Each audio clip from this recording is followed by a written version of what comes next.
Ayah saya almarhum adalah pensiunan Angkatan Udara. Dan pensiunan Angkatan Udara pangkatnya pun nggak tinggi, hanya kapten.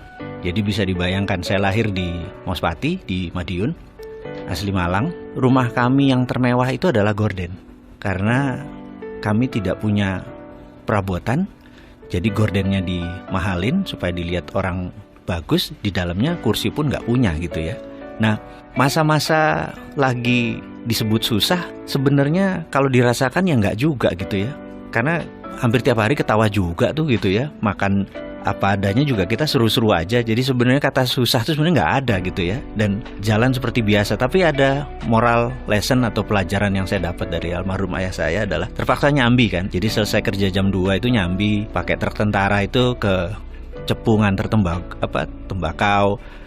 Ya memanfaatkan peluang-peluang usaha gitu ya. Nah pada saat itu saya ikut ayah saya masih 4 tahun, 5 tahun di samping. Dan disitulah kesempatan saya belajar pelajaran bisnis Jawa. Yang itu saya pakai untuk disertasi saya waktu sekolah dulu. Akhirnya saya menggunakan metode ini. Jadi ada ternyata untuk makmur itu, katanya nanti Indonesia gemah rimpah rojinawi joroyo royo itu ada kata toto tentrem kertora harjo gitu ya. Jadi untuk kertora harjo itu kita harus tentrem gitu. Nah untuk tentrem itu kita harus noto. Nah noto itu kan manajemen gitu ya. Dalam bahasa manajemen adalah getting things done through other people, menyelesaikan masalah melalui orang lain. Ternyata di Jawa itu, melalui almarhum ayah saya cerita bahwa di Jawa itu toto itu ada 6 step, yaitu toto, titi, titis, tetek, tutuk, tuntas gitu. Nah pelajaran itulah yang selalu saya teringat sampai saat ini di kepala 5 usia saya ini.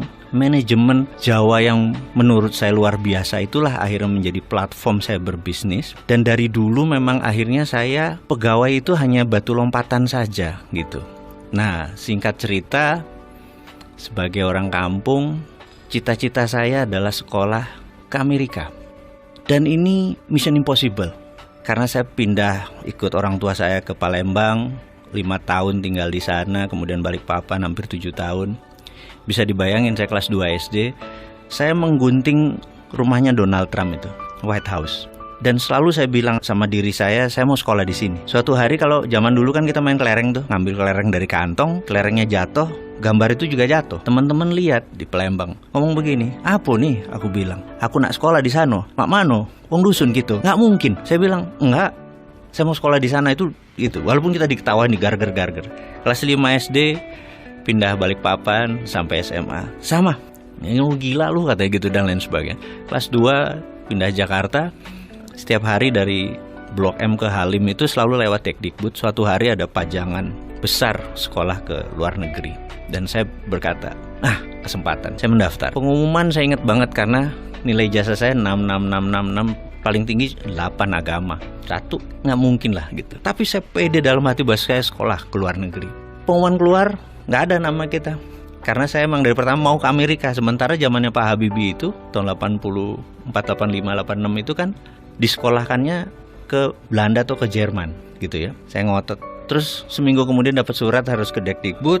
Hadirlah kita ke tempat itu dan dikatakan, kamu kurang ajar, kamu ngerusak tugas saya, kamu bahasa Inggris nggak bisa, matematik jelek semua, tapi mau ke Amerika, ngimpi kamu gitu. Dan dimarahi. Intinya setelah 15 menit dia marah, kamu berdua berangkat ke Amerika. Kaget gitu. Karena rupanya ada 6 tempat ke Amerika yang daftar cuma kalian berdua. Jadi bagi saya itu banyak moment of greatness, bahwa kata siapa harus punya uang yang banyak, kata siapa harus punya sekolah pinter-pinter amat gitu. Yang penting adalah ya bondo nekat gitu loh, pede aja dan nggak pernah ngerubah mimpi.